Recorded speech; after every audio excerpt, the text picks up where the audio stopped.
చెప్పునా సచ్చిన జీవి స్వర్గముట్టునని ఆనందముతో ఉన్నాను నేను. భార్య అన్నా బ్రహ్మ, చెల్లెన్నా ప్రేమ, బావంటే భాంతి, చెల్లె పిల్లలంటే ఎంతో ఇష్టము. ఈ పచ్చటి సంసారాన్ని పాడి చేసేది ఎవరు? ఈ పచ్చటి కుటుంబాన్ని చెడగొట్టేది ఎవరు? ఈ కథలో కపడధారి ఎవరు? ఈ కథలో సూత్రధారి ఎవరు? ఇక్కడ నుండి ఈ కథ చాలా కష్టముగా ఉంటుంది. అన్నంటే చెల్లంటే భ్రాంతిగా ఉన్న వాళ్ళు భ్రమను ఎలా విడిపోయేటట్టు చేస్తారో ఇక్కడ నుండి వినండి. వచ్చాడు కానీ వచ్చిన కానీ ఓ బ్రహ్మ సుభద్ర అన్నం తింటున్నావా? నీ ఆరోగ్యం ఎట్టున్నది? నీకు జ్వరం వస్తున్నావా? నీకు తరణ వస్తున్నావా అని ఒక్క రోజు అడిగింది లేదు. చెల్లె చెల్లె చెల్లె గడమ్మా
ఎప్పుడైతే రాత్రి నాకు నిద్ర అయితే నిద్రలో కళ వచ్చింది.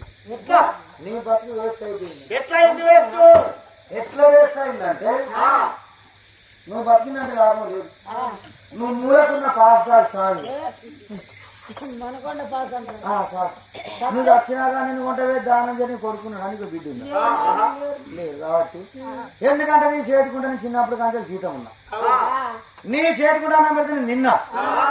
నా కళ్ళ ముందు నువ్వు చచ్చిపోవాలి నువ్వు తీర్చుకుంటాయి. ఎట్లా తీసుకున్నట్టే సచిన కుక్కగాలు తాడుగా ఎట్ట ముందుకపోతారు, కుక్కగాలు తాడుగా ఎట్ట ముందుకపోతారు, నీ కాలు తాడుగట్ల గుంజుకోపోతా. చాలా దూరంగా ఉంటావు. తోపంటి బొంగ బురద మాకుండా బురదలేస్తావు. ఎవరు గింత దొడ్డున్నా గింత ఎత్తున్నా గింత గట్ట చిన్న దొక్కుతారా? కుమ్మరాయన బురద మెదగాలంటే దొక్కుతాడు. అట్ట నువ్వు కాపాడుకుంటావు. బురదలో మునిగి పేదకి తిప్పుతాడు. లేకపోతే నిన్ను కొంటవే దానం చేయాలంటే నిన్ను మోసానికి 10 మంది కావాలి. ఆ 10 మందికో 10 పావాలు కావాలి. 10 2 20 2,000 రూపాయలు లాంటివి ఖర్చు పెట్టుకోండి. అలా ఒక మాట, నాకు పిల్లలు లేరు అని అంటాను. మరి పెళ్ళి ఎన్ని సంవత్సరాలు అవుతుందవా? 20 ఏళ్ళు అవుతుంది నాయన. మరి ఆ ఇంటి పిల్లలు ఎవరు? ఓ మా ఆడబిడ్డ పిల్లలు పాడు. నీ ఆడబిడ్డ పిల్లలు మరి ఆడబిడ్డ పెళ్ళి ఎన్ని రోజులు అవుతుంది? ఓ మా ఆడబిడ్డ పెళ్ళి 15 సంవత్సరాలు కానీ 5 ఏళ్ళ పోరగా. అంటే 10 సంవత్సరాలకి 2 పిల్లలు పుట్టినమాట. ఆహా, మీ ఆడబిడ్డ పెళ్ళి 15 సంవత్సరాలు, 5 సంవత్సరాలు 2 కమల పిల్లలు. నీకు పెళ్ళి 20 సంవత్సరాలు, కొడుకు లేదు బిడ్డ లేదు. మరి 20 సంవత్సరాల కంటే మీరు చేసిన కథం అంతా ఏ శర్ర పోతుంది, ఏ గంగన పోతుంది. మీకు ఎందుకు సంతానం అయితే లేదు?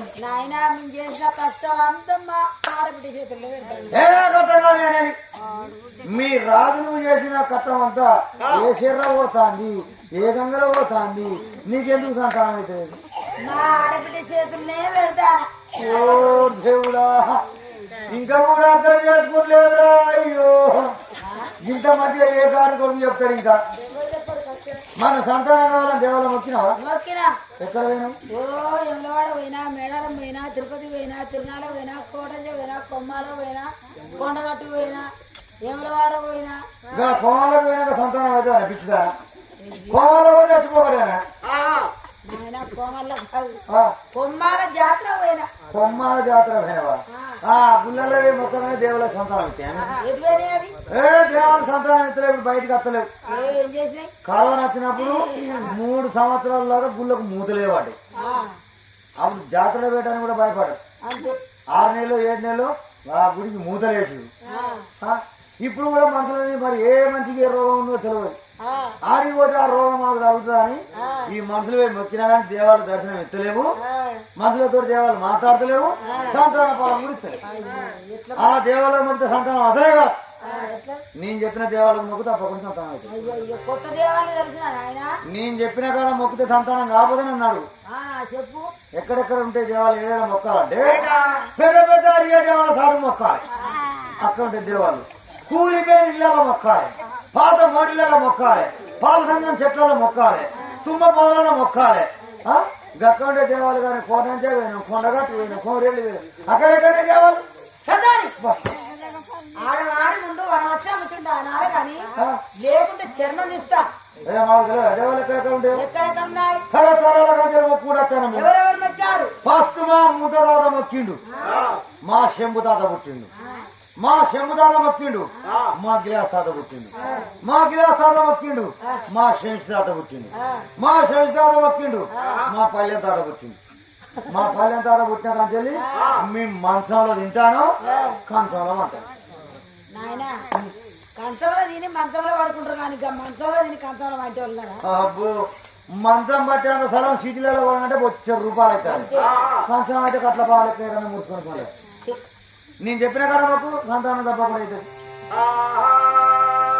నా మాత్రం ఎలాంటి ఆలోచన అంటే రాదు నేను చెప్పినట్టు నా చేతికి ఉండాలి ఎట్లా వింటాడా అని ఆలోచన చేయగానే రోజు మందులో ఊళ్ళకి వస్తున్నారే ఆ మందులైన దగ్గరికి వెళ్ళిపోయి మందు తెచ్చుకుంటానని ఇప్పుడు ఎవరన్నా చూస్తారా నాకే ఎవరు చూస్తలేరని ఆడావిడిగా ఆ ఇంటర్కి తర్వాత నుంచి వెళ్ళి మందులైన దగ్గరికి వెళ్ళిపోయాను ఆ మందు పట్టుకొని ఎవరు చూస్తలేరని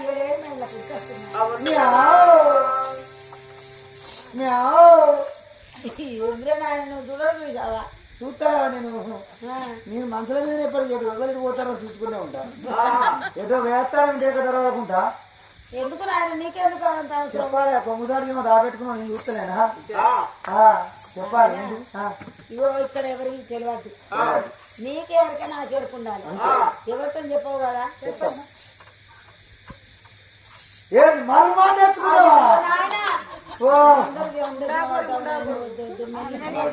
నేను గుయ్య మాట్లాడ నేను గుయ్య నారా ముచ్చోన్నట నడిందే పెట్టన్నట బాగా బాటలో పెట్టన్నట నేను బాటలే ఉంటా కానీ అడిగితే ఓట్ నువ్వు తెచ్చుకున్నది ఏంటి చెప్పు అందరితో మొత్తుకోవాలి నేను ఎవరితో చెప్తాను నేను ఎక్కడ మాట్లాడినా ఇట్లా మాట్లాడతాను నాయన గట్లే మాట్లాడితే నీతో ఎవరన్నా చెప్తారా నేను చూశాను కాబట్టి చెప్తా చెప్పలేకపోతే లేదు అంతేనా మరుమంది తెచ్చుకున్నా ఊరంతా చెప్తా అట్లా అనుకుంటే చెప్పు ఎట్లా మరుమంది ఎట్లా పెట్టుకున్నాడు మందులు ఆయన అన్నాడు కదా అమ్మ రాదొస్తాడు కాబట్టి ఏదైనా తల్లి చేస్తారో పోసి ఆ నీళ్ళల్లో కాసంత మందు కలిపి స్నానం పోసి పోసుకుంటేనే తలకు మంది విడి అన్నాడు చెప్పినట్టు చేతికి వాడు వేస్తూ మందులో మోసం చేసిండే అంతేనా ఇంతో అంతో డబ్బు తీసుకున్నాడు ఏదో తీసి చేతిలో పెట్టిండు ఇంకా మాడకు పెడితే మాడకుంటా ఎండకాల రోజు అది ఏడు రాలిపోతుంది కరిగిపోతుంది నేను చెప్పినట్టు ఆయన మందులో చెప్పినట్టు పెడితే సూట్ కాదు కానీ